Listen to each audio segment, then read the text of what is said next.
무려 40년입니다. 북한 권력의 상징, 1인지하 만인지상, 47면의 피를 밟고 그의 목을 직접 친 사내 조용원. 마침내 북한의 새로운 서열 2위가 탄생하는 역사적인 핏빛 교체의 순간이었습니다. 평양의 권력 지도가 산산조각난 그날 밤 모든 것을 거머쥔 조용원의 천하가 열리는 듯했습니다. 하지만 축배가 채 마르기도 전 절대 권력자의 심장에 서늘한 비수 같은 메시지가 꽂힙니다. 발신자 김여정, 축하한다. 하지만 밤은 아직 길다. 최룡해의 처참한 몰락, 그리고 새 권력자 조용원을 덮치는 더 기괴하고 거대한 그림자. 숨통을 조이는 평양 암투국의 서막. 지금 시작합니다. 여러분 안녕하세요. 오늘도 찾아와 주셔서 반가워요. 구독과 좋아요 꼭 눌러주시고 또 함께 하시는 여러분의 지역을 댓글로 알려주세요. 그쪽 방향으로 감사의 절 올릴게요. 구독은 방송 만드는데 진짜 큰 힘이 되거든요. 항상 응원해주셔서 고맙습니다. 2026년 3월 23일 새벽 1시 17분 평양 만수대 의사당 상임위원장 집무실. 조용원은 바닥에 무릎을 꿇고 있었습니다. 이틀 전 이 남자는 북한 서열 2위에 올랐습니다. 최고인민회의 상임위원장, 국무위원회 제1부위원장, 40년간 그 자리를 지켜온 최룡해를 끌어내리고 58세의 조직지도부 출신이 그 왕좌에 앉은 것입니다. 그런데 지금 그 남자가 무릎을 꿇고 있었습니다. 휴대폰 화면에는 문자 한 줄이 떠 있었습니다. 발신자 김여정, 축하한다. 조용원 동지. 하지만 밤은 아직 길다. 조용원의 왼손이 미세하게 떨렸습니다. 멈추려 했지만 멈출 수 없었습니다. 창밖에서는 고체 연료 엔진 테스트의 장광이 아직 사라지지 않은 채 평양 하늘을 붉게 물들이고 있었습니다. 빌딩 유리창이 진동하는 소리가 먼 천둥처럼 울렸습니다. 서열 2위, 당과 국가의 정점. 그 모든 것을 손에 쥔 남자가 왜 바닥에 무릎을 꿇고 있었을까요? 이 이야기는 3주 전으로 거슬러 올라갑니다. 2026년 3월 1일 조용원이라는 남자가 처음으로 칼을 뽑은 날, 그리고 그 칼이 결국 자신의 목을 겨누게 되기까지의 22일간의 기록입니다. 새벽 2시 평양 중구역 창광거리 노동당 중앙위원회 청사 지하 4층 조선노동당 조직지도부. 북한 권력의 진짜 심장부는 김정은이 앉아있는 금수산이 아니었습니다. 당이, 인사, 감시, 숙청 모든 실무가 움직이는 곳, 그 지하 4층 보안구역에 조용원이 홀로 앉아 있었습니다. 형광등이 희미하게 깜빡였습니다. 콘크리트 벽에서 습기가 배어나왔고 공기에는 오래된 종이와 담배, 연기가 섞인 냄새가 가라앉아 있었습니다. 이 방에 창문은 없었습니다. 햇빛이 들어온 적도 바람이 분 적도 없었습니다. 권력의 중심이란 원래 그런 곳이었습니다. 빛이 닿지 않는 곳. 조용원은 태블릿 화면을 내려다보고 있었습니다. 화면 상단에 붉은 글씨로 제목이 찍혀 있었습니다. 최룡해 일가 및 측근 정리 대상자 명단.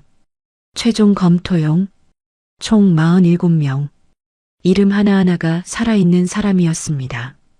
가족이 있고 자식이 있고 아침마다 밥을 먹는 사람들이었습니다. 그 사실을 모르는 것이 아니었습니다. 알면서 스크롤을 내리고 있었습니다. 명단 세 번째 줄, 최은혜, 19세, 평양 외국어학원 3학년, 최룡해의 막내 손녀, 조용원의 손가락이 그 이름 위에서 멈췄습니다. 0.5초, 그리고 다시 스크롤을 내렸습니다. 그의 뒤에는 보좌관 1명만이 서 있었습니다. 김철수, 34세, 조직지도부 1과 부과장. 이 남자를 조용원이 직접 발탁한 것은 3년 전이었습니다. 해산, 출신, 핵심 계층, 3대 혁명 소조 출신. 눈빛이 날카롭고 목소리는 언제나 낮았습니다. 충성스러운 개처럼 보였습니다. 하지만 개도 주인이 바뀌면 새 주인에게 꼬리를 치는 법이었습니다. 조용원은 그 사실을 알고 있었고 그래서 더 가까이 두었습니다. 15호 관리소 이송 차량 배치는 조용원이 화면에서 눈을 떼지 않은 채 물었습니다. 오전 6시 출발입니다. 최은혜는 새벽 4시 30분 기숙사 앞에서 인수합니다. 나머지 일진 12명은 어젯밤 자정 이후 순차적으로 이동 완료됐습니다. 소리 없이 진행됐나? 예.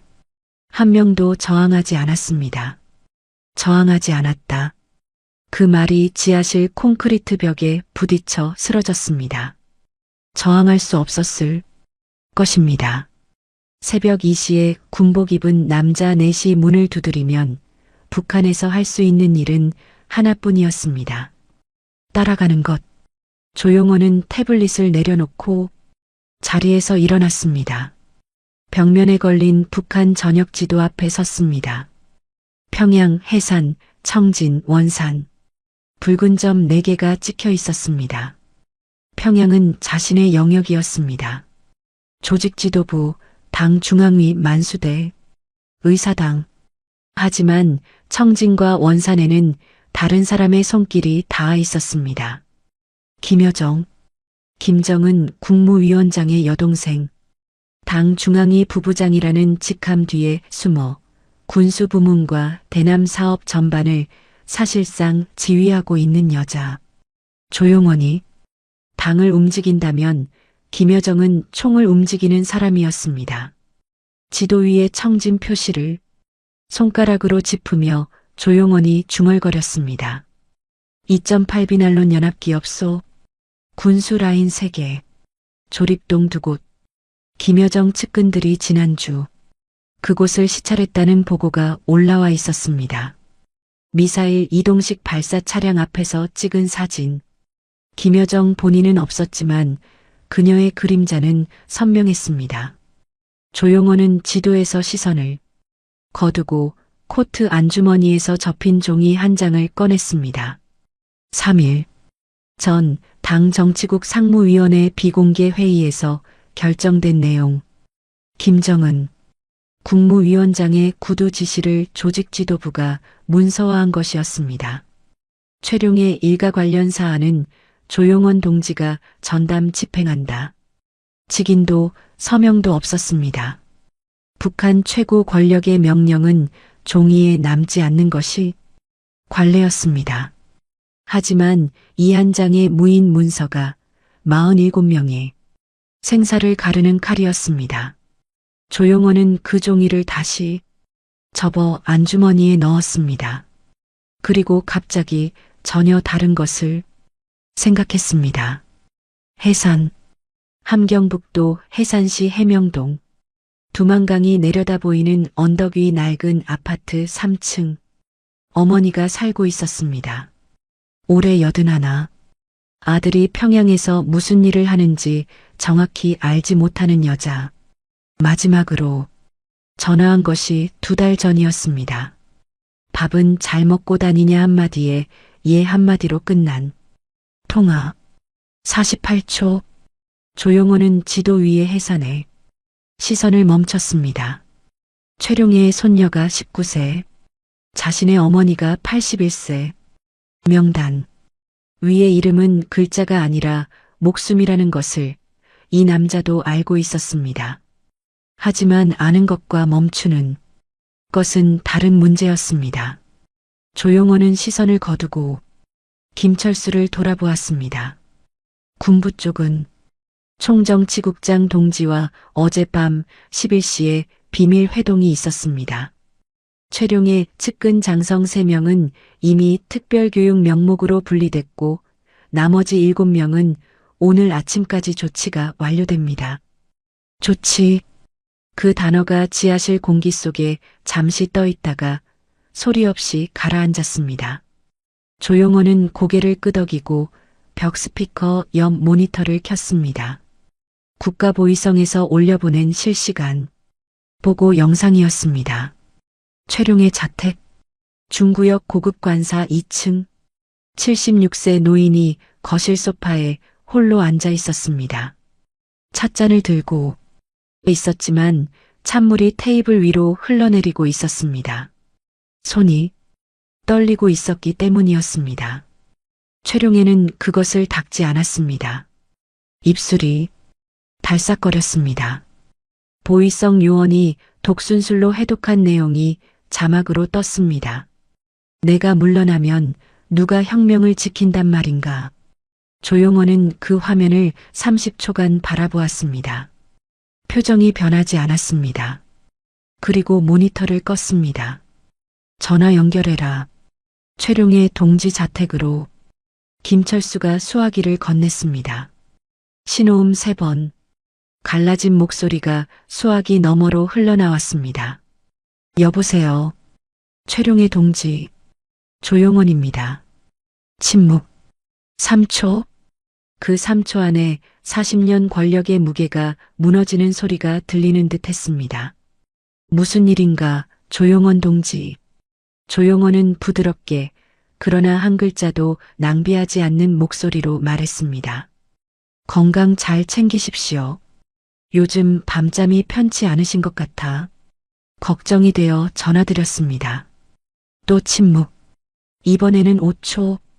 고맙네. 그런데 이 시간에 곧 더 자주 뵐 일이 있을 것 같아서입니다. 전화가 끊겼습니다. 조용원은 수화기를 내려놓았습니다. 왼손의 떨림이 멈춰 있었습니다. 그는 코트를 걸치고 지하실 문을 향해 걸었습니다. 문을 열자 차가운 복도가 펼쳐졌습니다. 형광등 아래 그의 그림자가 길게 늘어졌습니다. 이 남자는 아직 몰랐습니다. 자신이 뽑은 칼이 22일 후 자신의 무릎을 꿇게 만들 것이라는 사실을, 그리고 해산에 있는 81세 어머니의 이름이 또 다른 명단에 올라가게 될 것이라는 사실을. 2026년 3월 1일 새벽 2시 47분 조직지도부 지하 4층의 형광등이 꺼졌습니다.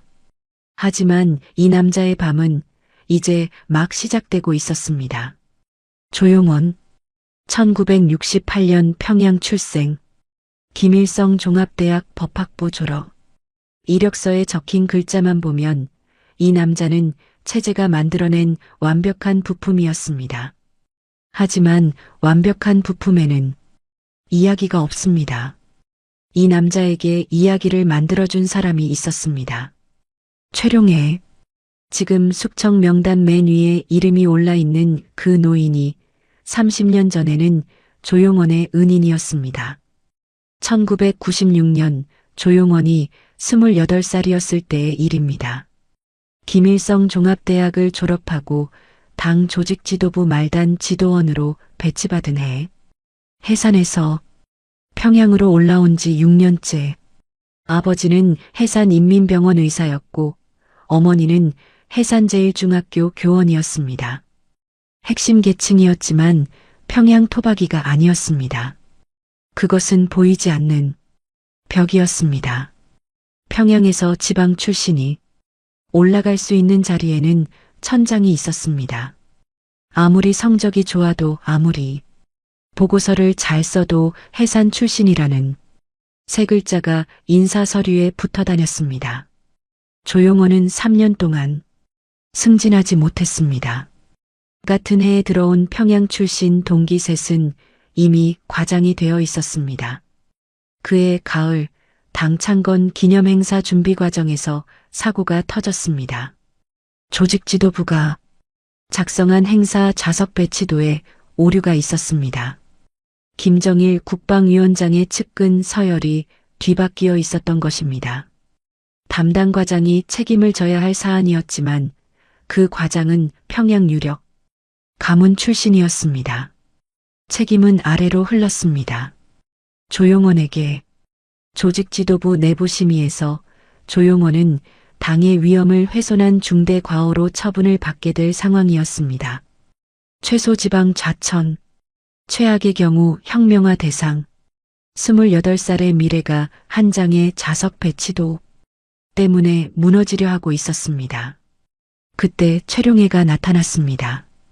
당시 최룡해는 황해북도 당 책임비서에서 막 중앙으로 복귀한 직후였습니다. 김정일의 신임을 되찾은 시점, 그가 조직지도부 심의 자리에서 한마디를 했습니다. 그 청년의 과오가 아니다. 시스템의 문제다. 내가 책임지겠다. 한마디. 그 한마디로 조용원의 인생이 바뀌었습니다. 처분은 취소됐고 오히려 위기 상황에서 침착하게 대응한 간부라는 평가가 붙었습니다. 이듬해 승진. 그 뒤로 조용원은 누가 물어도 말하지 않았지만 가슴속에 한 가지를 새기고 있었습니다. 최룡해라는 이름을 30년이 흐른 지금 조용원은 그 이름을 숙청 명단 맨 위에 올려놓고 있었습니다. 은혜를 갚는 방법은 여러 가지가 있습니다. 하지만 북한에서 권력을 가진 사람이 은인에게 할 수 있는 가장 큰 보답은 그를 빨리, 조용히, 최소한의 고통으로 끝내주는 것이었습니다. 조용원은 그렇게 믿고 있었습니다.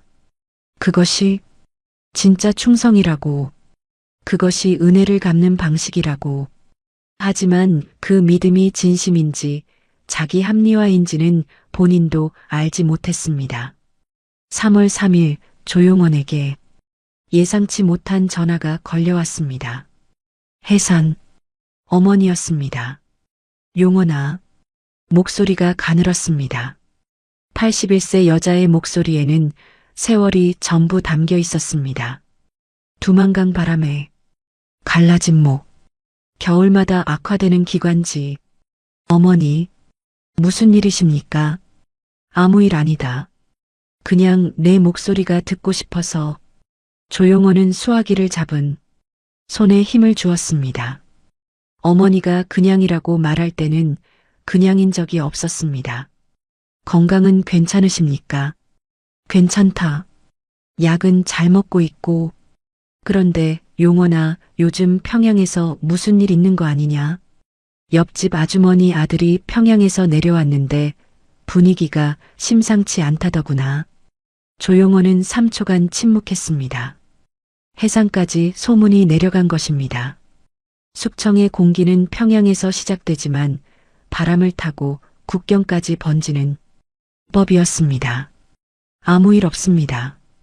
걱정 마십시오. 그래, 너만 믿는다. 통화가 끊긴 뒤 조용원은 수화기를 내려놓고 한참 동안 움직이지 않았습니다. 책상 위에는 47명의 명단이 놓여 있었고 수화기 너머에는 81세 어머니의 목소리가 아직 남아 있었습니다. 이 남자의 약점은 두 가지였습니다. 하나는 해산에 있는 어머니, 또 하나는 이 남자 자신도 아직 이름을 붙이지 못한 감정. 대외연락부 3과 부과장 윤세진과의 관계. 윤세진, 37세, 평양 출생, 김일성 종합대학, 외국어 학부 졸업, 당 대외연락부에서 중국 측 접촉 업무를 담당하는 여성 간부. 조용원과 처음 만난 것은 2년 전 당 중앙위 내부 업무 협의 자리에서였습니다. 두 사람 사이에 무슨 일이 있었는지 평양의 누구도 알지 못했습니다. 조직지도부 기록에도 보이성 감시 자료에도 남아있지 않았습니다. 다만 한 가지, 조용원의 업무용 태블릿 메신저에 삭제된 대화 기록이 127건 있었다는 것. 그리고 그 127건을 삭제한 것이 조용원 본인이 아니라 김철수였다는 것. 이 사실을 조용원은 아직 모르고 있었습니다. 3월 5일 숙청 작업이 본격적으로 가동되기 시작했습니다. 조직지도부 일과가 최고인민회의 15기 대의원 후보 명단을 최종 확정했습니다. 총 687명. 최룡해라는 이름은 없었습니다. 40년간 서열 2위로 이 명단의 맨 위에 있던 사람이 한 번의 수정으로 증발한 것입니다. 대신 조용원 측근 38명이 새로 들어갔습니다. 조직지도부, 선전선동부, 통일전선부에서 조용원이 직접 발탁한 인물들. 인사가 곧 권력이었습니다. 누가 대의원이 되느냐가 누가 다음 5년을 지배하느냐를 결정하는 것이었습니다. 김철수가 보고했습니다. 명단은 국무위원장 동직께 보고 완료됐습니다. 별도 지적 사항 없었습니다. 별도 지적 사항 없음. 그것이 곧 승인이었습니다. 김정은은 하라고 말하지 않았습니다. 하지 말라고 말하지 않은 것입니다. 북한 최고 권력자의 의중은 말이 아니라 침묵으로 전달되었습니다. 조용원은 명단을 확인한 뒤 또 다른 화면을 열었습니다. 국가보위성에서 올라온 김여정. 동향보고 3월 4일 김여정. 측근 군수 담당 부부장이 청진 28비난론 연합기업소 군수 라인을 시찰. 같은 날 원산 미사일 기지에서 HWASONG-18 이동식 발사 차량 3대가 경납고에서 이동. 보위성 분석관의 메모가 붙어 있었습니다. 군수부문 정기 점검으로 판단되나 시기적 우연성의 주의 필요. 시기적 우연성. 조용원은 그 문구를 2번 읽었습니다. 우연은 없었습니다. 최룡해를 베는 칼을 조용원이 들었다면 김여정은 그 틈을 이용해 군수부문의 고삐를 더 단단히 쥐려 하고 있었습니다. 당을 조용원이 먹는 동안 총을 김여정이 먹는 구도. 조용원은 지도 위의 청진과 원산을 다시 바라보았습니다. 그리고 낮게 중얼거렸습니다. 한 지붕 아래 호랑이 2마리. 김철수가 물었습니다. 김여정 동지 측근 동향을 계속 추적합니까? 당연하지. 다만 조용원이 김철수를 돌아보았습니다. 김철수의 눈. 날카롭고 차분하고 그리고 어딘가 읽을 수 없는 눈. 보고는 나한테만 올려라. 다른 경로로 나가면 안 된다. 알겠습니다. 김철수가 고개를 숙였습니다. 그 고개 숙인 각도가 정확히 15도였습니다. 너무 깊지도 너무 얕지도 않은 훈련된 각도. 조용원은 그것을 보았지만 아무 말도 하지 않았습니다. 아직은 3월 5일 밤 조용원의 업무용 태블릿에 메시지 하나가 도착했습니다. 발신자 표시 없음. 내용은 한 줄. 해산 날씨가 많이 춥습니다. 조용원의 손이 멈췄습니다. 해산. 어머니가 있는 곳. 이 메시지를 보낸 사람이 누구인지 조용원은 알 수 없었습니다. 김여정인지 보위성 내부 누군가인지 아니면 김철수인지 한 가지는 확실했습니다. 누군가가 조용원의 약점을 알고 있었습니다. 이 남자가 47명의 이름을 지우는 동안 누군가는 이 남자의 이름 뒤에 숨어서 칼을 갈고 있었습니다. 2026년 3월 5일 밤 11시 47분 평양에 밤은 고요했습니다. 하지만 그 고요함 아래에서 세 개의 칼날이 동시에 갈리고 있었습니다. 조용원의 칼, 김여정의 칼, 그리고 아직 주인을 알 수 없는 세 번째 칼. 3월 6일 오전 8시 조선중앙통신 내부 편집국에 비상이 걸렸습니다. 최고인민회의 15기 대의원 후보 명단이 조직지도부에서 내려왔습니다. 편집국장은 명단을 받아들고 3번 확인했습니다. 최룡해. 그 이름이 없었습니다. 편집국장의 손이 떨렸습니다. 40년간 이 명단의 2번째 줄에 박혀있던 이름이 사라진 것입니다. 그는 부편집국장을 불러 물었습니다. 이거 오류 아닌가? 부편집국장이 조직지도부에 확인 전화를 걸었습니다. 돌아온 답변은 한마디였습니다. 명단대로 진행하십시오. 그날 오후 노동당 간부 전용 내부 통신망이 들끓기 시작했습니다. 직접적인 언급은 없었지만 모두가 알고 있었습니다. 최룡의 동지가 빠졌다. 그 한 문장이 평양 전체를 관통했습니다. 조용원은 조직지도부 집무실에서 그 반응을 지켜보고 있었습니다. 내부 통신망의 메시지가 실시간으로 올라왔습니다. 새로운 세대가 온다. 40년 거목이 뽑혔다. 다음은 누구인가? 공포. 그것은 조용원이 의도한 것이었습니다. 숙청은 칼로 하는 것이 아니었습니다. 소문으로 하는 것이었습니다. 칼은 한 사람을 베지만 소문은 1000명을 얼어붙게 만들었습니다. 김철수가 보고했습니다. 평양 시내 주요 건물에 혁명적 청산 선전물 부착이 완료됐습니다. 적대적 요소를 뿌리 뽑자는 구호입니다. 주민 반응은 침묵입니다. 침묵. 북한에서 침묵은 복종이었습니다. 같은 날 오후 3시 조용원에게 예상하지 못한 보고가 올라왔습니다. 국가보위성 대외정보국. 최룡의 동지의 장남 최선이 지난달 베이징 주재 북한 대사관을 통해 외부 인사와 접촉한 정황이 포착됐습니다. 조용원의 눈이 좁아졌습니다. 외부 인사, 누구인가? 확인 중입니다. 다만 접촉 장소가 베이징 조양구의 한 호텔이었고 상대방이 한국 여권 소지자라는 정보가 있습니다. 한국 여권. 그 세 글자가 공기 중에 떠 있었습니다. NIS, 국가정보원. 최룡해의 아들이 남한 정보기관과 접촉했을 가능성.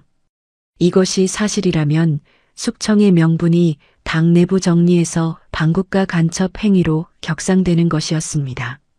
최룡해 일가의 운명이 정치범 수용소에서 공개 처형으로 바뀔 수 있는 정보. 조용원은 5초간 생각했습니다. 그리고 말했습니다. 이 정보를 당장 보고하지 마라.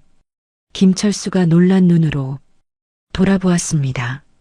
동지, 이건 즉시 보고 사안입니다. 국무위원장 동지께 내가 판단한다. 이 정보는 아직 나한테만 있어야 한다. 조용원의 목소리가 낮아졌습니다. 이걸 지금 올리면 최룡의 일가는 전원 처형이다.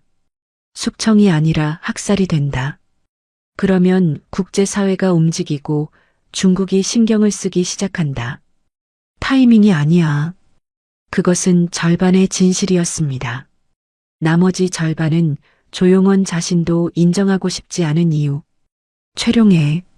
30년 전 그 청년의 과오가 아니다라고 말해준 사람. 그 사람이 아들까지 공개 처형당해 세우는 것은 아직은 할 수 없었습니다. 김철수는 아무 말 없이 고개를 숙였습니다. 하지만 그의 눈이 0.3초간 다른 곳을 향했습니다.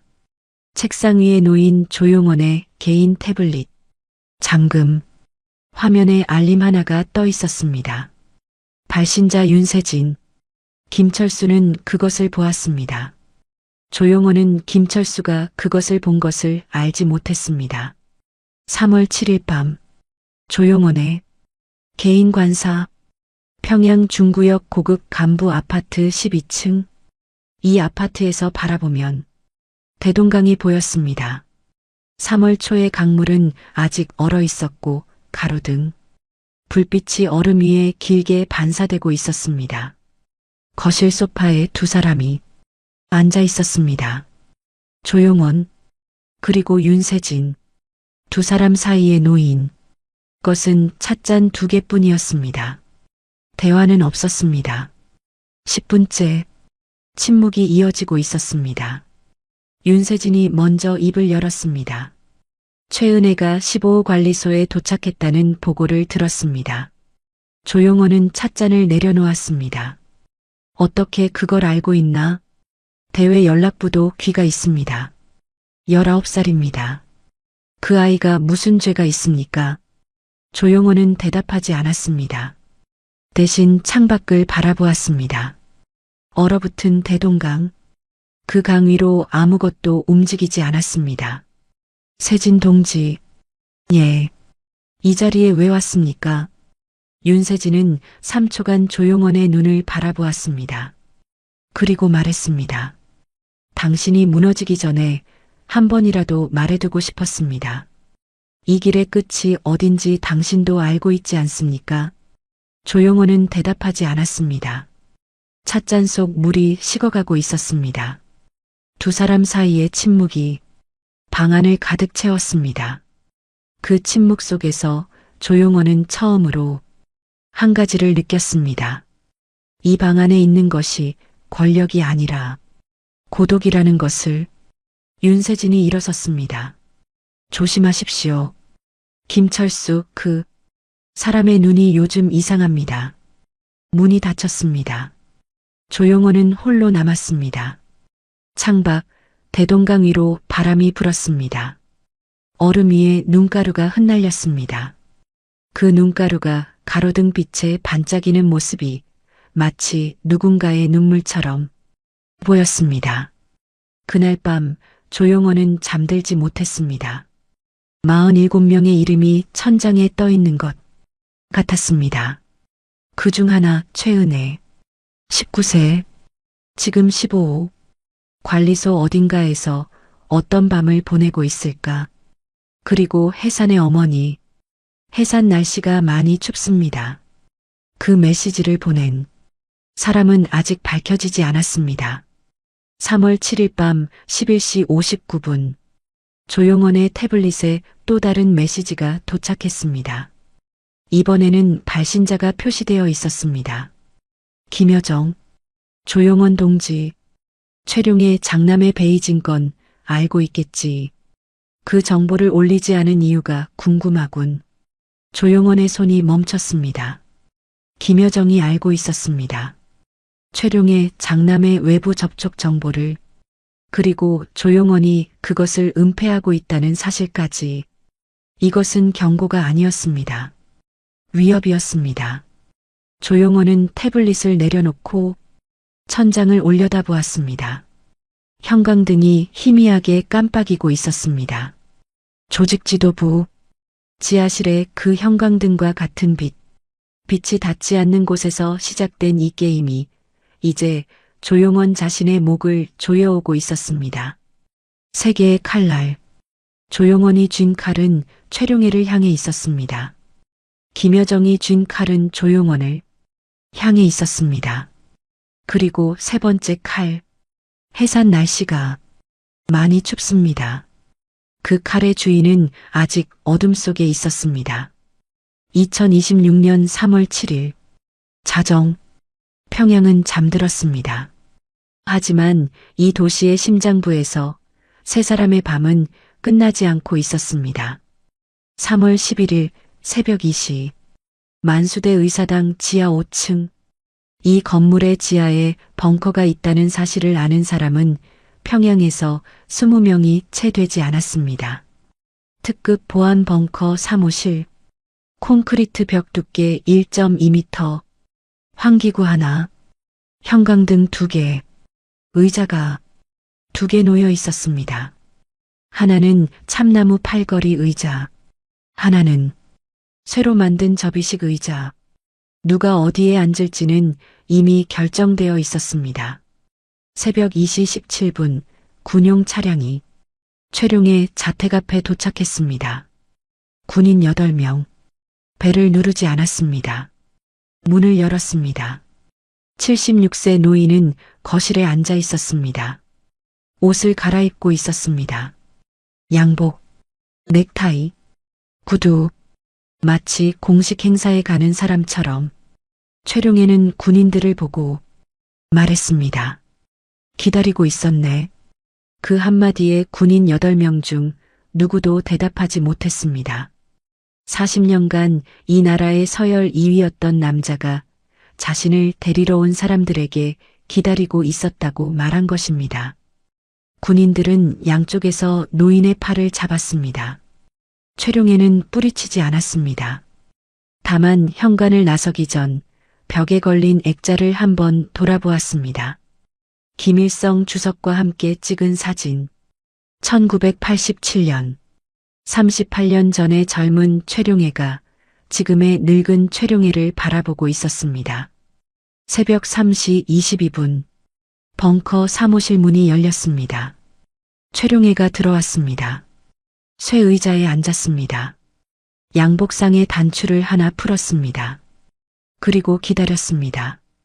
7분 후 조용원이 들어왔습니다. 검은 코트, 가죽 장갑, 참나무, 의자에 앉지 않았습니다. 서 있었습니다. 최룡해 앞에 정확히 2미터 거리에 두 남자 사이에 5초간 아무 말도 오가지 않았습니다. 형광등이 미세하게 깜빡였습니다. 환기구에서 바람이 새어 들어왔고 그 바람에 최룡해의 백발이 흔들렸습니다. 조용원이 먼저 입을 열었습니다. 오랜만입니다. 최룡해가 조용원을 올려다보았습니다. 눈빛이 죽지 않았습니다. 76세의 몸은 늙었지만 40년간 권력의 꼭대기에서 살아남은 사람의 눈은 여전히 날카로웠습니다. 자네가 이렇게까지 할 줄은 몰랐네. 조용원은 대답하지 않았습니다. 대신 서류 한 장을 꺼내 최룡해 앞에 내려놓았습니다. 당과 국가의 크나큰 신임에 보답하지 못한 아쉬움을 피력한다. 자백문이었습니다. 마지막 문장만 비어 있었고 서명란이 있었습니다. 이 종이에 서명하는 순간 최룡해의 40년은 한 글자 아쉬움으로 마무리되는 것이었습니다. 최룡해는 서류를 내려다보았습니다. 30초, 한 글자 한 글자를 읽는 것처럼 느리게, 그리고 서류를 밀어놓지도 집어들지도 않은 채 말했습니다. 용원이. 그 호칭에 조용원의 어깨가 미세하게 경직됐습니다. 용원이. 30년 전 조직 지도부 심의 자리에서 최룡해가 28살의 말단 지도원을 불렀던 호칭. 그 청년의 과오가 아니다. 그때의 목소리가 벙커 안 콘크리트 벽 사이로 메아리치는 듯 했습니다. 1996년 가을이 생각나는군. 조용원은 대답하지 않았습니다. 자네가 좌석 배치도 건으로 처분받을 뻔했을 때 내가 나서지 않았다면 자네는 해산으로 돌아갔을 거야. 어머니 곁으로. 그게 오히려 행복한 인생이었을지도 모르지. 조용원의 왼손이 떨렸습니다. 코트 주머니 안에서, 보이지 않는 곳에서. 그건 30년 전 이야기입니다. 30년이 뭔가 권력 앞에서 30년은 종이장보다 얇은 거야. 최룡해가 서류를 다시 내려다보았습니다. 그리고 갑자기 고개를 들었습니다. 목소리가 달라졌습니다. 떨림이 사라지고 76세 노인의 입에서 40년 정치인의 날이 섰습니다. 김주애는 아직 준비가 안 됐다. 벙커 안의 공기가 얼었습니다. 김주애, 김정은 국무위원장의 딸. 후계자 후보로 외부에 공개됐지만 내부적으로는 아직 공식 확정되지 않은 이름. 이 이름을 이 자리에서 꺼내는 것은 단순한 발언이 아니었습니다. 그 아이는 12살이야. 아직 아이란 말이다. 내가 물러나면 누가 그 아이를 지키겠나? 자네인가? 자네가 그 아이의 울타리가 될 수 있나? 조용원은 입을 열지 않았습니다. 이 벙커에는 녹음 장비가 설치되어 있었습니다. 모든 대화가 기록되고 있었습니다. 김주애에 대한 어떤 발언도 나중에 칼이 될 수 있었습니다. 최룡해는 조용원의 침묵을 읽었습니다. 노회한 정치인의 입꼬리가 미세하게 올라갔습니다. 녹음하고 있지. 다 알아. 좋아. 기록에 남겨라. 최룡해가 김주애를 걱정했다고. 그게 내 마지막 유언이 될 테니. 조용원은 가죽 장갑을 천천히 벗었습니다. 참나무 의자에 앉았습니다. 두 남자가 같은 높이에서 마주보게 된 것은 이 벙커에서 처음이었습니다. 서명하십시오. 한 가지 조건이 있네. 조건을 말씀하실 처지가 아닙니다. 은혜. 그 이름 두 글자에 조용원의 시선이 흔들렸습니다. 최은혜. 19세. 이미 15호 관리소로 이송된 손녀. 그 아이만은 살려줘. 19살이야. 외국어 학원 3학년. 아무것도 모르는 애야. 나를 죽여도 좋으니 그 아이만은. 최룡애의 목소리가 갈라졌습니다. 40년 권력의 갑옷이 벗겨지고 그 아래에서 할아버지의 얼굴이 나온 것이었습니다. 조용원은 3초간 아무 말도 하지 않았습니다. 그리고 말했습니다. 서명 먼저 하십시오. 최룡애는 펜을 집었습니다. 손이 떨렸습니다.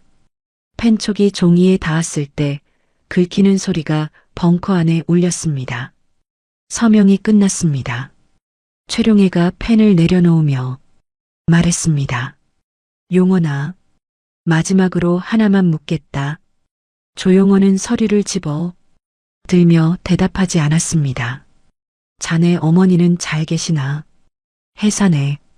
조용원의 손이 멈췄습니다. 서류를 잡은 오른손의 관절이 하얗게 변했습니다. 아직 해명동 3층에 계시지? 두만강이 내려다 보이는 그 아파트. 조용원은 서류를 코트 안주머니에 넣고 일어섰습니다. 최룡애를 내려다보았습니다. 76세 노인이 올려다보고 있었습니다. 그 눈에는 공포도 분노도 없었습니다. 다만 한 가지, 나도 너의 약점을 알고 있다는 마지막 경고만이 담겨 있었습니다. 조용원은 문을 열었습니다. 뒤돌아보지 않았습니다. 벙커 문이 닫히는 소리가 울렸습니다. 그 소리가 사라진 뒤에도 최룡애의 마지막 말이 조용원의 귓가에 남아 있었습니다. 해명동 3층. 조용원은 복도를 걸으며 김철수에게 지시했습니다. 최은혜 건은 보류한다. 15호 관리소 이송은 유지하되 별도 지시가 있을 때까지 현상 유지. 김철수가 고개를 숙였습니다. 그리고 한 가지 더. 해산 해명동 아파트 3층. 그 주소에 대한 보안을 강화해라. 지금 당장. 누구의 주소입니까? 조용원은 대답하지 않았습니다. 김철수도 더 묻지 않았습니다. 다만 그의 눈이 0.2초간 아래를 향했습니다. 이미 알고 있다는 듯이 새벽 7시 14분 벙커에서 나온 조용원은 승용차에 올랐습니다. 운전병이 행선지를 물었습니다. 관사. 차가 출발했습니다. 평양 새벽 거리는 텅 비어 있었습니다. 군용 트럭 한 대가 반대편 차선을 지나갔습니다. 적재함 위에 천막이 덮여 있었고 그 아래에서 사람의 형체가 보였습니다. 이송 차량이었습니다. 47명 중 누군가가 지금 이 시각에도 이동하고 있었습니다. 조용원은 창밖을 보다가 시선을 거두었습니다. 코트 안주머니의 서류가 가슴에 닿아 있었습니다. 최룡애의 떨리는 글씨로 적힌 서명. 그 종이의 무게가 이 남자의 가슴을 짓누르고 있었습니다. 하지만 더 무거운 것은 따로 있었습니다. 해명동 3층. 최룡애가 알고 있었습니다. 조용원의 어머니 주소를. 그렇다면 김여정도 알고 있을 것이었습니다. 그리고 김여정이 알고 있다면 그것은 이미 무기가 된 것이었습니다.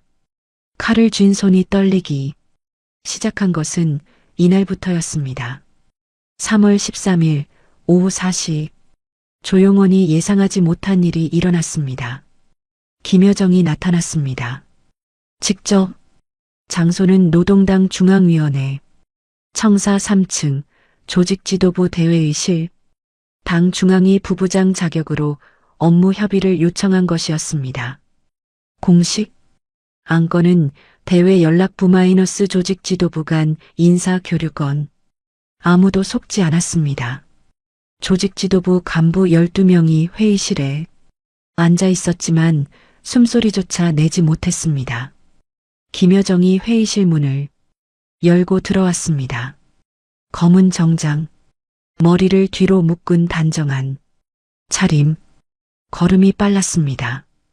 의자에 앉지 않고 회의 테이블 상석에 서서 방 전체를 한번 둘러보았습니다.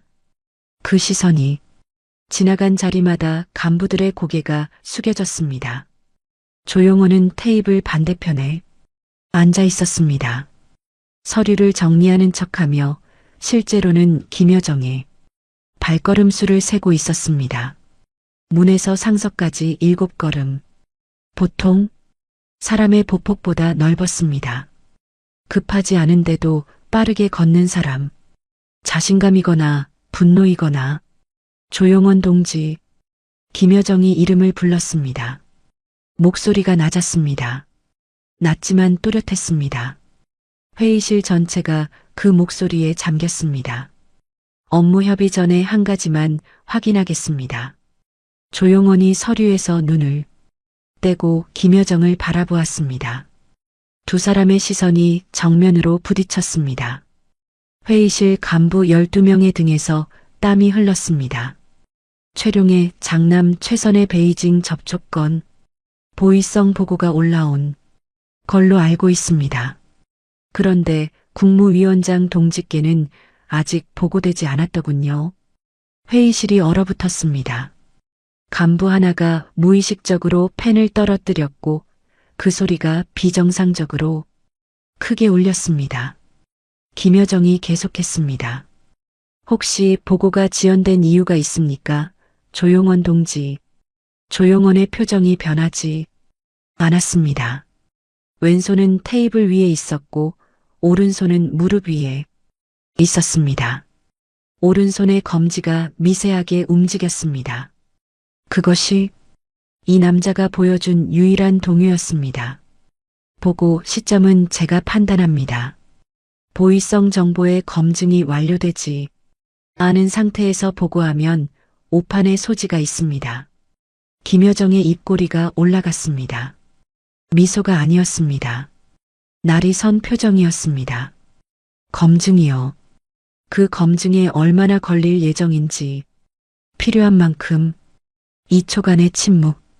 그 2초 안에 회의실에 앉은 12명의 간부 전원이 자신의 미래를 계산하고 있었습니다. 조용원 편에 설 것인가? 김여정 편에 설 것인가? 아니면 둘 다에게서 살아남을 방법을 찾을 것인가? 김여정이 의자를 끌어 앉았습니다. 다리를 꼬고 테이블 위에 서류를 한 장 집어 들었습니다. 인사교류 안건서 훑어보는 신용을 하면서 말했습니다. 조용원 동지, 앞으로 잘해봅시다. 당은 동지가 책임지시고 군수 부문은 제가 책임지겠습니다. 서로의 영역을 존중하면 불필요한 마찰은 없을 겁니다. 그것은 제안이 아니었습니다. 선긋기였습니다. 내 영역을 넘지 마라. 조용원이 대답했습니다. 동의합니다. 서로의 영역을 존중합시다. 두 사람이 동시에 미소를 지었습니다. 미소의 온도는 영하였습니다. 회의는 37분 만에 끝났습니다. 실질적인 합의는 없었습니다. 다만 한 가지, 두 사람 모두 상대방이 칼을 들고 있다는 사실을 확인했을 뿐이었습니다.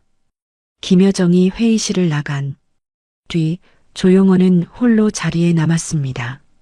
간부들이 하나씩 빠져나갔고 마지막으로 김철수만 남았습니다. 베이징 건을 어떻게 알았을까? 조용원이 중얼거렸습니다. 그 정보를 아는 사람은 조용원, 김철수, 그리고 보이성 대외정보국 담당관 한 명뿐이었습니다. 보이성 쪽에서 이중 보고를 한 것일 수 있습니다. 아니면 조용원이 김철수를 바라보았습니다. 아니면 이 방 안에 있는 사람이 말했거나 김철수의 표정이 변하지 않았습니다. 0.5초간의 침묵 후 대답했습니다. 저를 의심하십니까? 의심이 아니라 확인이다.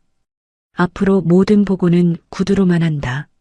문서 금지, 메신저 금지. 알겠습니다. 김철수가 고개를 숙이고 나갔습니다. 문이 닫혔습니다. 조용호는 빈 회의실에 홀로 앉아 김여정이 앉았던 의자를 바라보았습니다.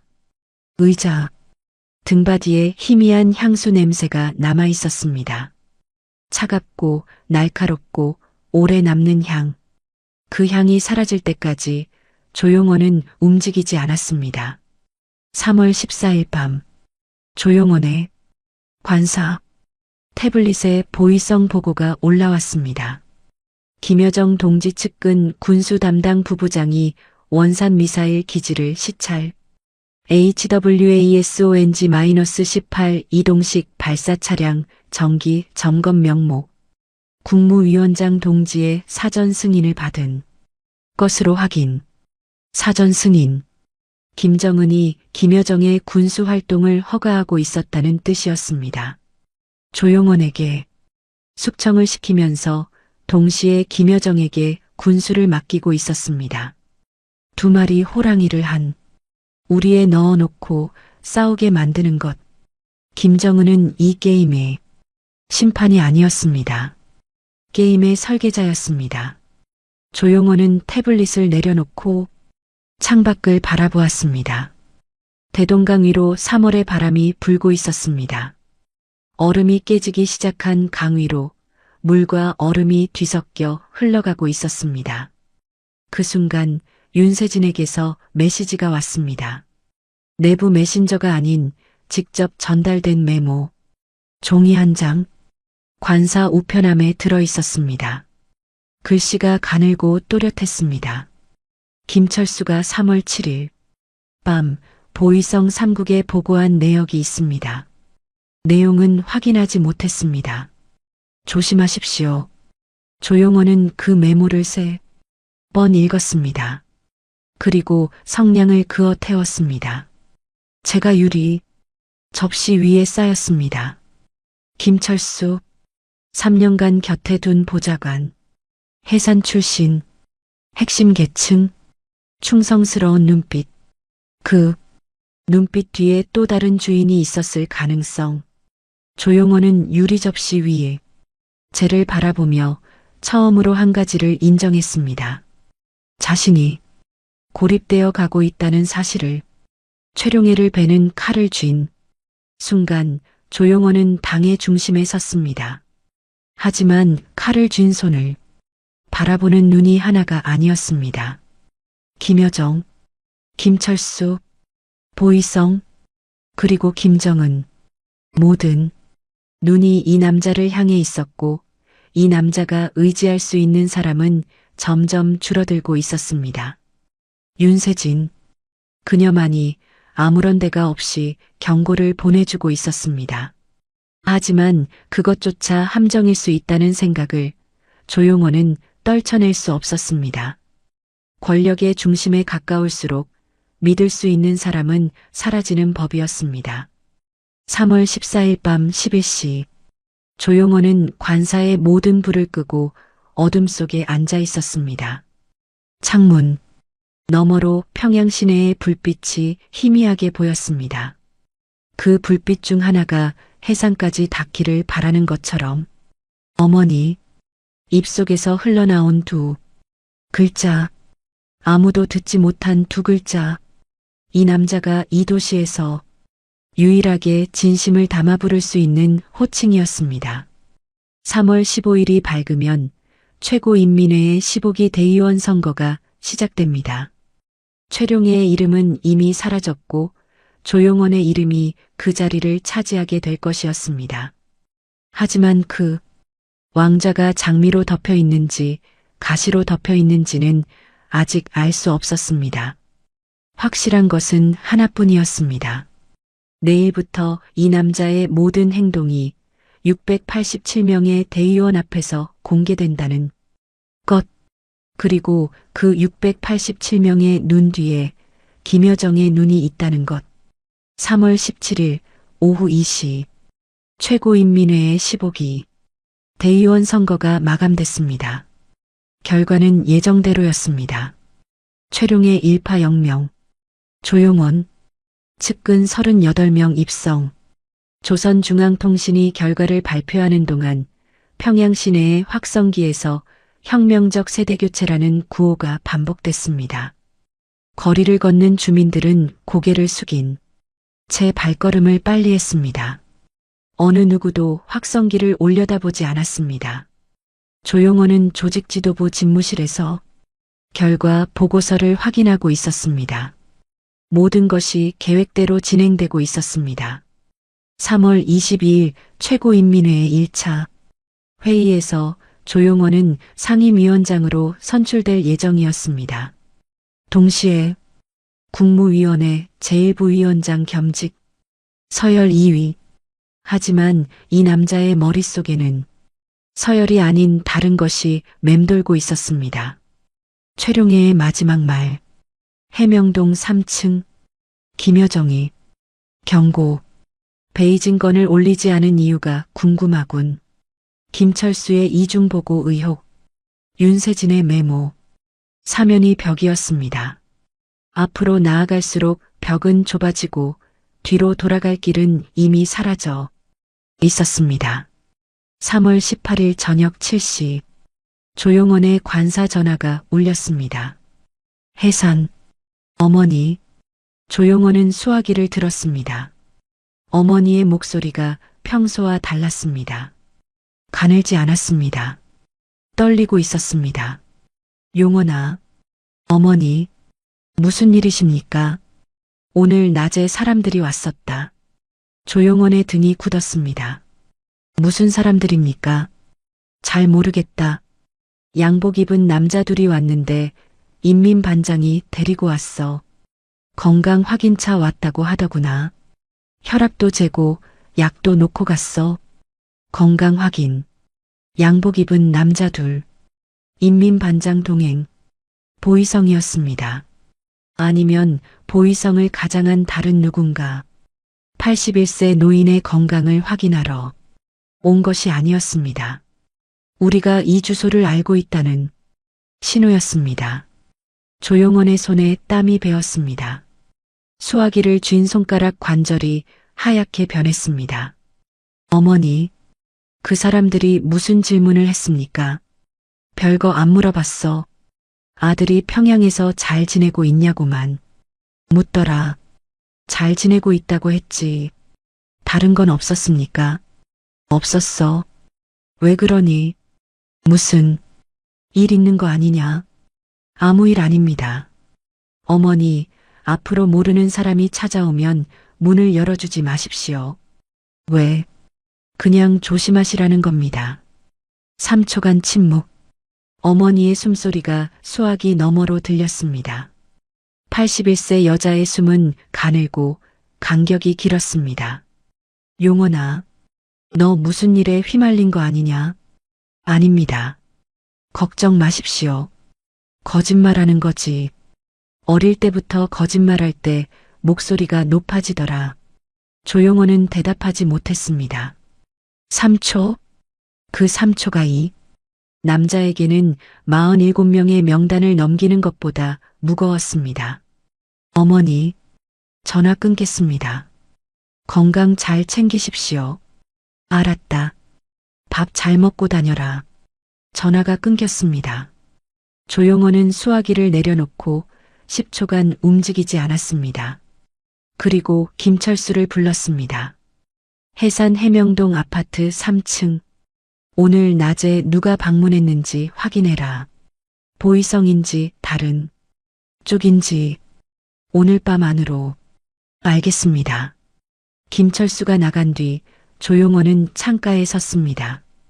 대동강의 얼음이 깨지고 있었습니다. 3월 중순 평양의 강은 겨울과 봄 사이에서 몸부림치고 있었습니다. 얼음 조각들이 물살에 밀려 부딪히는 소리가 희미하게 들렸습니다. 이 남자는 47명의 이름을 지울 수 있었습니다. 40년 서열 2위를 끌어내릴 수 있었습니다. 687명의 대의원 명단을 바꿀 수 있었습니다. 하지만 해산에 있는 81세 어머니를 지키는 것이 그 모든 것보다 어려웠습니다. 밤 11시 김철수의 보고가 돌아왔습니다. 해산 방문자는 보위성 소속이 아닙니다. 신원 확인 결과 조직지도부 산하 해산 지구 연락원이었습니다. 조직지도부, 자신의 조직이었습니다. 하지만 조용원이 지시한 것이 아니었습니다. 누구의 지시인가? 확인 중입니다. 조용원은 김철수의 얼굴을 5초간 바라보았습니다. 김철수는 그 시선을 받으며 미동도 하지 않았습니다. 훈련된 침착함, 아니면 훈련된 은폐, 나가라. 김철수가 나갔습니다. 조용원은 홀로 남아 태블릿을 열었습니다. 조직지도부 산하 해산 지구 연락원 명부 7명의 이름, 그중 1명 박성철이라는 연락원의 최근 활동 기록에 눈이 갔습니다. 3월 15일 해산 해명동 아파트 방문. 보고 수신처 조직지도부 일과 부과장 김철수. 조용원의 눈이 좁아졌습니다. 김철수, 3년간 곁에 둔 보좌관. 자신이 직접 발탁한 남자. 그 남자가 어머니의 주소를 보위성이 아닌 조직지도부 자체 경로로 확인했습니다. 보고를 올린 것이 아니라 스스로 정보를 수집한 것이었습니다. 이것은 충성이 아니었습니다. 보험이었습니다. 김철수는 조용원의 약점을 자신의 손에 쥐고 있었던 것입니다. 만약을 위해 언제든 꺼낼 수 있도록. 조용원은 태블릿을 닫고 어둠 속에 앉았습니다. 최룡해의 말이 떠올랐습니다. 용원아, 자네 어머니는 잘 계시나? 김여정의 말이 떠올랐습니다. 서로의 영역을 존중합시다. 김철수의 보고가 떠올랐습니다. 확인 중입니다. 세 사람 모두 같은 것을 쥐고 있었습니다. 해산, 해명동, 3층, 81세 어머니의 주소. 이 남자가 칼을 쥐고 있다고 믿었던 3주 전. 지금 칼은 세 방향에서 이 남자를 향해 겨누어져 있었습니다. 3월 18일 밤 11시 47분. 평양 상공이 갑자기 밝아졌습니다. 창밖이 주황빛으로 물들었습니다. 조용원은 창가로 갔습니다. 원산 방향, 수평선 위로 붉은 빛이 번져가고 있었습니다. 고체 연료 엔진 테스트의 장광이었습니다. 김여정의 경고, 군수 부문은 내가 책임진다. 그 말의 실체가 평양 밤하늘을 가르고 있었습니다. 조용원은 그 빛을 바라보며 서 있었습니다. 왼손이 떨리고 있었습니다. 하지만 이번에는 멈추려 하지 않았습니다. 떨리는 대로 두었습니다. 4일 후 최고인민회의가 열립니다. 이 남자는 서열 2위에 오를 것입니다. 하지만 그 자리에 올라서는 순간 이 남자의 발밑에는 아무것도 없을지도 모릅니다. 어머니의 목소리가 귓가에 남아 있었습니다. 밥 잘 먹고 다녀라. 조용원은 창문을 닫았습니다. 붉은 빛이 유리에 반사되어 이 남자의 얼굴을 반쪽만 비추었습니다. 나머지 반쪽은 어둠 속에 있었습니다. 3월 22일 오전 9시 평양 만수대 의사당 본회의장 687명의 대의원이 자리에 앉았습니다. 회의장은 거대했습니다. 천장 높이 12m, 벽면을 덮은 붉은 커튼, 단상 위 김일성 김정일 초상화. 하지만 이 공간을 진짜로 지배하는 것은 크기가 아니었습니다. 공포였습니다. 대의원 한 명 한 명이 정해진 좌석에 앉을 때 양쪽 끝자리에서 보위성 요원들이 서 있었습니다. 감시가 아니라 보호라는 명목이었습니다. 하지만 아무도 그것을 보호라고 믿지 않았습니다. 좌석에 앉는 순서, 고개를 숙이는 각도, 박수를 시작하는 타이밍까지 모든 것이 기록되고 있었습니다. 조용원은 단상 아래 왼쪽 국무위원 전용석에 앉아 있었습니다. 검은 양복, 붉은 당배지, 정면을 응시하는 시선, 표정에 아무것도 드러나지 않았습니다. 하지만 양복 안주머니에는 이틀 전 어머니와의 통화 내용이 아직 남아 있었습니다. 거짓말하는 거지. 어릴 때부터 거짓말할 때 목소리가 높아지더라. 오전 9시 12분 김정은 국무위원장이 입장했습니다. 687명이 일제히 기립했습니다. 박수가 터졌습니다. 기립, 박수, 20초, 정확히 20초 후 김정은이 손을 들어 착석 신호를 보냈고 687명이 동시에 앉았습니다. 20초 안에 이 나라의 모든 것이 압축되어 있었습니다. 한 사람의 손짓에 687명이 일어서고 앉는 나라. 김정은은 단상 중앙 의자에 앉았습니다. 무표정이었습니다. 조용원을 보지 않았습니다. 김여정을 보지 않았습니다. 정면을 바라보고 있었습니다. 회의장 뒤쪽 벽 붉은 글씨로 쓰인 구호를 위대한 수령님의 혁명 위협을 대를 이어 빛나게 완성하자 사회자가 마이크를 잡았습니다. 조선중앙통신 수석 아나운서 목소리가 회의장 전체를 울렸습니다. 조선민주주의인민공화국 국무위원장의 김정은 동지를 다시 한번 높이 추대합니다. 사면임. 박수가 터졌습니다. 이번에는 30초. 아무도 먼저 멈추지 않았습니다. 박수를 먼저 멈추는 것이 곧 불충이 되는 나라에서 30초는 충성의 최소 단위였습니다. 그 다음 안건 최고인민회의 상임위원장에 조용원 동지를 선출합니다. 조용원의 이름이 회의장에 울려 퍼진 순간 공기가 달라졌습니다. 박수가 터졌지만 3초간의 공백이 있었습니다. 그 3초 687명 중 누군가가 박수를 시작하기를 망설인 3초. 그것이 공포의 크기였습니다. 40년간 최룡해가 앉았던 자리에 새로운 사람이 앉는다는 것. 그것은 축하가 아니라 경고였습니다. 조용원은 자리에서 일어나 단상으로 올라갔습니다. 12계단, 한 계단 한 계단 밟을 때마다 구두 소리가 회의장에 울렸습니다. 그 소리 외에는 아무것도 들리지 않았습니다. 687명이 숨을 죽이고 있었기 때문입니다. 단상에 선 조용원은 정면을 바라보았습니다. 687개의 얼굴이 보였습니다. 그 얼굴들 사이에서 한 사람의 시선을 느꼈습니다. 왼쪽 사멸, 김여정. 김여정은 박수를 치고 있었습니다. 정확한 리듬, 정확한 강도, 표정에는 아무것도 없었습니다. 하지만 그 눈이 조용원을 바라보고 있었습니다. 올라가라, 올라가. 높이 올라갈수록 떨어질 때 더 아프다. 그 눈이 그렇게 말하고 있는 것 같았습니다. 사회자가 다음 안건을 읽었습니다. 국무위원회 제1부위원장의 조용원 동지를 임명합니다. 겸직, 당과 국가를 동시에 쥐는 것이었습니다.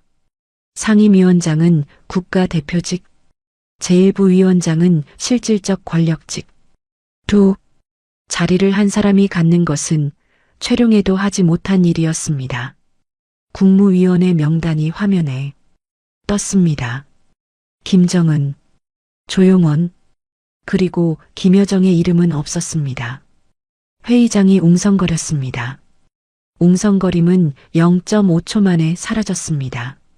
하지만 그 0.5초 안에 모든 대의원이 같은 생각을 한 것이었습니다. 김여정이 빠졌다. 조용원도 그 화면을 보았습니다. 예상한 것인지 예상하지 못한 것인지 그의 표정에서는 읽을 수 없었습니다. 다만 왼손의 검지가 양복 단추를 만지작거리고 있었습니다. 이 남자가 긴장할 때 나오는 유일한 습관. 다음 안건이 이어졌습니다. 사회주의 헌법 수정 보충안, 적대적 두 국가 조항 연구와 대한민국을 헌법 차원에서 적대 국가로 규정하는 조항이었습니다. 이것은 외교적 선언이 아니었습니다. 전시체제의 법적 기반이었습니다. 찬성 687, 반대 0, 기권 0, 만장일치. 이 나라에서 반대표란 존재하지 않았습니다. 경제 5개년 계획, 2026년 국가 예산안이 연이어 통과됐습니다. 구체적 수치는 공개되지 않았습니다. 공개되지 않는 것이 이 나라에서는 오히려 정상이었습니다. 오전 11시 47분, 회의가 정회됐습니다. 대의원들이 일어서는 동안 조용원은 단상에 서 있었습니다. 김정은이 먼저 퇴장했습니다. 일어서는 순간 조용원을 한번 바라보았습니다. 0.3초, 그 시선에 감정은 없었습니다. 평가도 축하도 경고도 아닌 그저 확인하는 시선이었습니다. 자신이 설계한 판 위에 말이 제대로 놓여 있는지 확인하는 눈. 김정은이 나간 뒤 김여정이 일어섰습니다. 회의장을 가로질러 출구로 향했습니다. 조용원의 앞을 지나는 순간 걸음을 멈추지 않은 채 낮은 목소리로 한마디를 했습니다. 축하합니다. 상임위원장 동지. 그리고 지나갔습니다. 향수 냄새가 남았습니다. 3일 전 회의실에서 맡았던 것과 같은 향. 차갑고 날카로운. 조용원은 그 자리에 서서 김여정의 뒷모습을 바라보았습니다. 검은 정장 위로 떨어지는 형광등빛. 출구문을 열고 나가는 순간 김여정이 한 번도 뒤돌아보지 않았습니다. 오후 3시 상임위원장 집무실. 조용원이 공식적으로 사용하게 된 첫날이었습니다. 방은 넓었습니다. 참나무 책상, 가죽 의자, 벽면에 걸린 북한 전역 지도. 최룡해가 40년간 앉았던 의자에 조용원이 앉았습니다. 가죽이 낡아 있었습니다. 40년의 무게가 눌린 자국이 시트에 남아 있었습니다. 조용원은 등을 기대지 않았습니다. 앞으로 약간 기울인 자세로 책상 위에 서류를 바라보았습니다. 노동신문 일면 최종 인쇄본이 올라와 있었습니다. 제목 혁명적 수뇌부의 새로운 세대가 탄생했다. 사진. 김정은이 중앙에 서 있고 왼쪽에 조용원, 오른쪽에 김여정이 서 있었습니다. 세 사람 모두 정면을 보고 있었습니다. 웃고 있는 사람은 아무도 없었습니다. 조용원은 사진 속 자신의 위치를 확인했습니다. 김정은의 왼쪽, 전통적으로 서열 2위의 자리였습니다. 하지만 사진 속 세 사람의 간격이 묘했습니다. 김정은과 김여정 사이의 거리는 약 30cm, 김정은과 조용원 사이의 거리는 약 50cm, 20cm의 차이. 사진사가 의도한 것인지 현장에서 자연스럽게 벌어진 것인지 이 나라에서 20cm는 서열이었습니다. 조용원은 신문을 접어 서류함에 넣었습니다. 그리고 김철수를 불렀습니다. 최룡의 현재 상태는 자택 격리 유지 중입니다. 건강 상태는 양호합니다. 다만 오늘 오전 회의 결과가 발표된 이후 자택 내 도청에서 최룡의 동지의 육성이 잡혔습니다. 뭐라고 했나? 김철수가 태블릿을 내밀었습니다. 녹음 파일. 재생 버튼을 누르자 최룡해의 갈라진 목소리가 흘러나왔습니다. 끝났군. 하지만 조용원 자네도 오래 못 갈 거야. 그 의자에 앉는 사람은 모두 같은 결말을 맞는다. 나도 자네도. 녹음이 끝났습니다. 조용원은 태블릿을 돌려주며 말했습니다. 삭제하지 마라. 보관해도 용도가 있으십니까? 없다. 그냥 남겨둬. 김철수가 고개를 숙이고 나갔습니다. 조용호는 홀로 남아 의자에 등을 기댔습니다. 처음으로 40년 묵은 가죽이 등을 받쳤습니다. 그 가죽에서 희미한 냄새가 났습니다.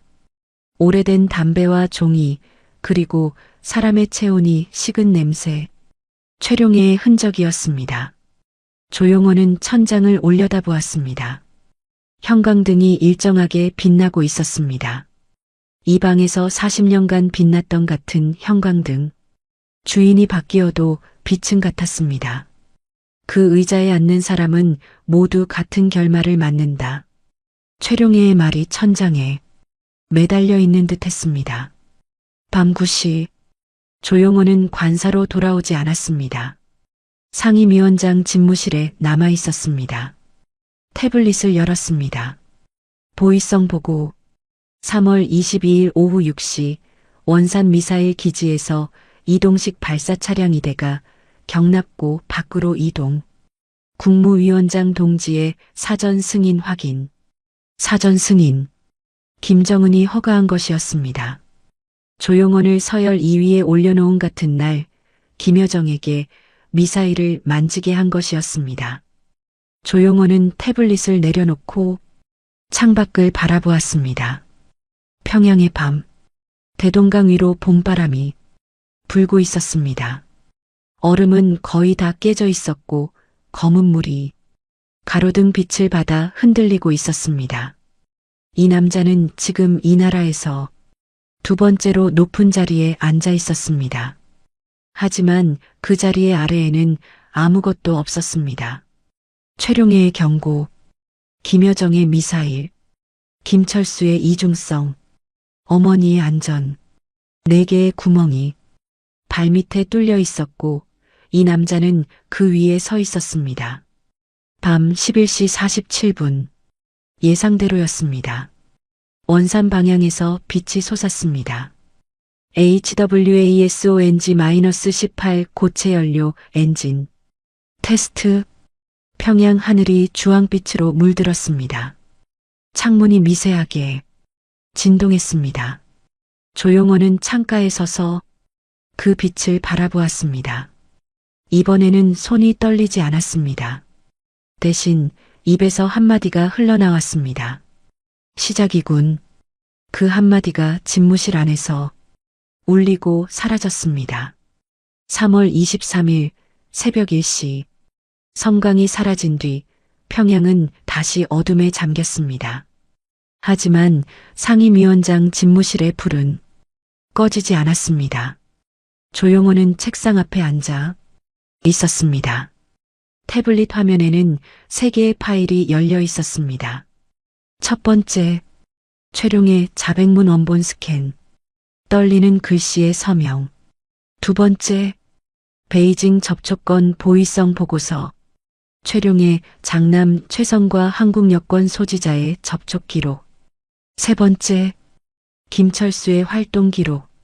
3월 15일, 해산 해명동 방문 지시 내역. 3개의 파일, 3개의 칼. 하나는 최룡해를 끝낼 수 있는 칼. 하나는 김여정을 견제할 수 있는 칼. 하나는 김철수를 제거할 수 있는 칼. 하지만 이 3개의 칼을 동시에 휘두르면 조용원 자신의 손이 잘릴 수도 있었습니다. 새벽 1시 12분 태블릿에 메시지가 도착했습니다. 발신자 윤세진. 김철수가 오늘 밤 보이성 3국장과 만났습니다. 장소는 보통강 호텔 지하. 40분간. 조용호는 메시지를 읽고 태블릿을 내려놓았습니다. 김철수. 보이성 3국은 당 간부 감시를 담당하는 부서였습니다. 김철수가 조용원의 보좌관이면서 동시에 보이성에 보고하고 있었다면 이 남자는 처음부터 이중 충성이었던 것입니다. 그렇다면 질문이 바뀌었습니다. 김철수의 진짜 주인은 누구인가? 보이성인가? 김여정인가? 아니면 김정은 자신인가? 새벽 2시 조용호는 김철수를 불렀습니다. 김철수가 집무실로 들어왔습니다. 새벽 2시임에도 양복이 단정했습니다. 넥타이 매듭이 정확했고 구두에 먼지 한 점 없었습니다. 늘 그랬습니다. 앉아라. 김철수가 의자에 앉았습니다. 두 사람 사이에 책상이 놓여 있었습니다. 40년 묵은 참나무 책상. 조용원이 물었습니다. 보통강 호텔 지하에서 뭘 했나? 김철수의 눈이 0.3초간 흔들렸습니다. 그리고 돌아왔습니다. 훈련된 침착함으로 무슨 말씀이십니까? 오늘 밤 보이성 삼국장과 만났지. 40분. 침묵. 3초. 집무실 벽시계에 초침 소리만 울렸습니다. 김철수가 입을 열었습니다. 동지를 보호하기 위해서였습니다. 보호. 보이성이 동지에 대한 감찰 보고를 준비하고 있었습니다. 베이징. 건을 보고하지 않은 것에 대한 건입니다. 제가 삼국장을 만나 시간을 벌어둔 것입니다. 조용원은 3초간 김철수의 눈을 바라보았습니다. 진실인지 거짓인지 이 남자의 눈에서 읽어낼 수 있는 것은 아무것도 없었습니다. 3년간 곁에 두면서도 이 남자의 속을 한 번도 본 적이 없었다는 사실을 조용원은 이 순간 인정했습니다. 해상건이라니요. 3월 15일 해명동 아파트 방문. 내가 지시했지. 이번에는 김철수의 입꼬리가 미세하게 움직였습니다. 부인하려는 것이 아니었습니다. 인정하려는 것이었습니다. 동지의 안전을 확인하기 위해서였습니다. 어머니의 건강 상태와 주변 환경을 파악해두는 것이 보좌관으로서의 의무라고 판단했습니다. 내가 시키지 않은 일을 한 거지. 예. 왜? 동지를 지키려면 동지의 약점부터 파악해야 합니다. 제가 모르면 다른 누군가가 먼저 알게 됩니다. 조용호는 자리에서 일어나 창가로 갔습니다. 등을 돌린 채 말했습니다. 윤세진 동지와의 메신저 기록 127건. 내가 삭제했지. 김철수의 숨소리가 멈췄습니다. 1초. 예. 왜? 그 기록이 외부로 유출되면 동지의 정치 생명이 끝납니다. 보호 차원이었습니다. 조용호는 뒤돌아보지 않은 채 물었습니다. 그 기록의 사본을 가지고 있나? 침묵. 2초. 이 2초가 대답이었습니다. 가지고 있다는 뜻. 나가라. 김철수가 일어났습니다. 문 앞에서 한 번 멈췄습니다. 동지, 저는 동지 편입니다. 조용호는 대답하지 않았습니다. 문이 닫혔습니다. 새벽 3시, 조용호는 홀로 집무실에 남았습니다. 태블릿을 열어 한 통이 메시지를 작성했습니다. 수신자 윤세진. 작성하다가 멈췄습니다. 글자를 지웠습니다. 다시 썼습니다. 다시 지웠습니다. 결국 아무것도 보내지 않았습니다. 이 남자가 이 도시에서 진심으로 연결된 사람은 2명뿐이었습니다. 해산의 어머니, 그리고 윤세진. 하지만 그 두 사람에게 닿는 모든 통로가 감시당하고 있었습니다. 김철수에 의해, 보이성에 의해, 그리고 아마도 김여정에 의해 권력의 꼭대기에 올라선 사람은 가장 많은 것을 가진 사람이 아니었습니다. 가장 많은 것을 잃을 수 있는 사람이었습니다.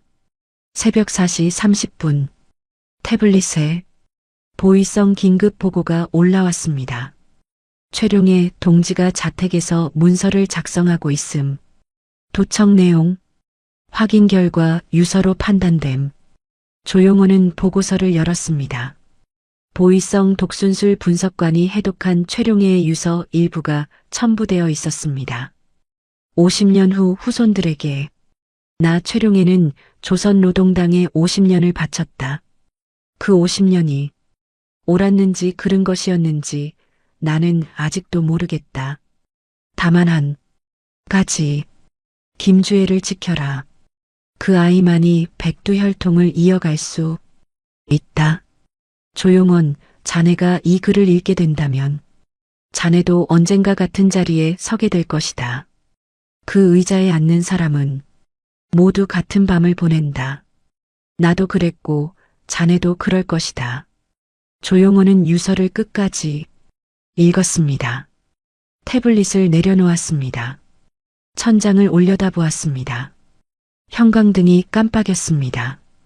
깜빡이는 사이 어둠이 0.1초간 찾아왔습니다. 그 0.1초 안에 이 남자의 머릿속에 스쳐 지나간 것들이 있었습니다. 30년 전 조직지도부 심의실, 그 청년의 과오가 아니다. 벙커 사무실, 용원아, 자네 어머니는 잘 계시나? 81세 어머니의 목소리, 밥 잘 먹고 다녀라.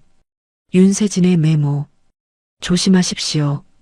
김여정의 눈, 차갑고 읽을 수 없는 김정은의 0.3초 시선, 확인하는 눈. 이 남자는 서열 2위였습니다. 이 나라에서 두 번째로 높은 의자에 앉아 있었습니다. 하지만 지금 새벽 4시 30분, 이 방 안에 있는 것은 권력이 아니었습니다. 조용원은 자리에서 일어났습니다. 코트를 집어들었습니다. 문을 열었습니다. 복도는 텅 비어 있었습니다. 형광등 아래 그의 그림자가 길게 늘어져 있었습니다. 이 남자는 어디로 가려는 것이었을까요? 관사로 돌아가려는 것이었을까요? 아니면 이 건물을 나가 평양역에서 해산행 열차를 타려는 것이었을까요? 81세 어머니가 있는 두만강이 내려다 보이는 아파트 3층으로. 물론 그럴 수 없었습니다. 이 남자는 이미 칼을 뽑았고 뽑은 칼은 다시 칼집에 들어가지 않았습니다. 조용원은 복도 끝 창문 앞에 섰습니다. 만수대 의사당 5층에서 내려다 보이는 평양. 새벽 5시를 앞둔 도시. 가로등이 하나씩 꺼지고 있었고 동쪽 하늘에 얇은 빛이 번지기 시작했습니다. 3월 23일의 아침이 오고 있었습니다. 이 남자의 휴대폰이 진동했습니다. 메시지 하나. 발신자 김여정. 밤이 길었군, 상임위원장 동지. 하지만 아침은 온다. 조용원은 메시지를 읽고 천천히 주머니에 넣었습니다. 대답하지 않았습니다. 창밖. 대동강 위로 새벽빛이 번지고 있었습니다. 얼음이 완전히 깨진 강물이 바다를 향해 흘러가고 있었습니다. 멈출 수 없는 물, 돌이킬 수 없는 흐름. 조용원은 창문에 이마를 대었습니다. 유리가 차가웠습니다. 그 차가움이 이마를 타고 내려와 눈 위에 닿았습니다. 눈을 감았습니다. 어머니의 목소리가 떠올랐습니다. 밥 잘 먹고 다녀라. 이 남자는 대답하지 못했습니다. 그때도 지금도 3월 23일 새벽 5시 17분 평양 만수대 의사당 상임위원장 집무실. 조용원은 집무실로 돌아왔습니다. 의자에 앉았습니다. 40년 묵은 가죽이 등을 받쳤습니다. 책상 위에 노동신문 최종 일면이 놓여 있었습니다. 혁명적 수뇌부의 새로운 세대가 탄생했다. 사진 속 세 사람. 김정은, 조용원, 김여정. 아무도 웃고 있지 않았습니다. 조용원은 신문을 한참 들여다보다가 천천히 접어 서랍에 넣었습니다. 그리고 태블릿을 열었습니다. 보이성 보고 화면. 최룡의 자택 영상. 76세 노인은 거실 소파에 앉아 있었습니다. 유서를 다 쓴 뒤 두 손을 무릎 위에 올려놓고 벽을 바라보고 있었습니다. 벽에는 아무것도 걸려 있지 않았습니다. 김일성 초상화는 이미 철거된 뒤였습니다. 빈 벽을 바라보는 노인. 조용원은 그 화면을 30초간 바라보다가 모니터를 껐습니다. 그리고 창밖을 보았습니다. 동쪽 하늘이 밝아지고 있었습니다. 평양의 아침이 오고 있었습니다. 거리에 사람들이 하나둘 나오기 시작했습니다. 출근하는 사람들, 고개를 숙인 사람들, 누구도 하늘을 올려다보지 않는 사람들. 이 도시는 어젯밤 미사일, 섬광을 보았고 오늘 아침 새로운 서열 2위의 이름을 들었습니다. 하지만 거리의 사람들은 같은 속도로 걷고 있었습니다. 같은 방향으로 아무 일도 없었다는 듯이 그것이 이 나라였습니다. 칼이 바뀌어도 걷는 사람들의 발걸음은 바뀌지 않는 나라. 조용호는 의자에서 일어나지 않았습니다. 등을 기대고 눈을 감았습니다. 형광등이 일정하게 빛나고 있었습니다. 눈을 감아도 빛이 눈꺼풀을 통과해 들어왔습니다. 이 남자는 지금 이 나라에서 두 번째로 높은 자리에 앉아 있었습니다. 그리고 이 남자는 지금 22일 전 지하 4층에서 칼을 뽑았던 그 새벽보다 더 깊은 어둠 속에 있었습니다. 칼은 아직 손에 있었습니다. 하지만 칼끝이 향하는 방향을 이 남자는 더 이상 스스로 정할 수 없었습니다. 백두의 칼날. 이 이야기는 여기서 멈춥니다. 하지만 끝나지 않았습니다. 평양의 아침은 밝았습니다. 대동강의 얼음은 깨졌습니다. 그리고 해산에서는 81세 여자가 아침밥을 짓고 있었습니다. 아들이 전화하기를 기다리면서 오디오본 영상은 가상 재구성을 포함한 팩션 오디오북입니다. 사실과 다를 수 있으며 안보 경각심을 위한 창작물임을 밝힙니다. 함께 해주셔서 고마워요. 다음에도 또 만나요.